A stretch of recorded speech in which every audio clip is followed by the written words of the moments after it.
अस्सलाम वालेकुम दोस्तों। जिन लोगों का वेट कम नहीं हो रहा वो अपने वेट की वजह से बहुत परेशान हैं, चाहे वो मर्द हों या ख़वातीन हों। ये 16 साल से लेकर 70 साल वाले इस्तेमाल कर सकते हैं। इसे शुगर के मरीज़ भी ले सकते हैं और इसे हेपेटाइटिस का मरीज़ भी ले सकता है, क्योंकि इसमें कोई केमिकल नहीं। दूसरा, पेट, हिप्स, गर्दन के पीछे की चर्बी या स्किन का लूज़ हो जाना, ये सब कुछ सही होगा। आप देखेंगे कि 10-12 दिनों में आपके कपड़े कितने लूज़ होते हैं और 1 माह में आप कितने स्मार्ट होते हैं। मैं इतना उम्मीद से कहता हूँ कि अगर आप इसे 1 माह मुसलसल इस्तेमाल करें तो तकरीबन 6 से 7 किलो वज़न आपका कम होगा।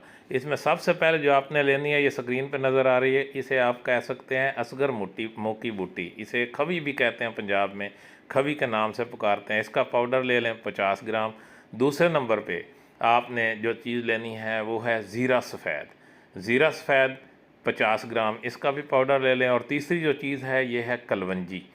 कलवंजी, इसका पाउडर भी आप 50 ग्राम ले लें। और चौथी चीज़ आपने लेनी है बरगे सनोबर, इसका पाउडर भी आपने 50 ग्राम लेना है। ये टोटल 4 चीज़ें हैं।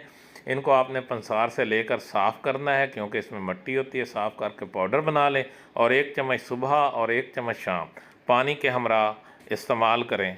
शुक्रिया।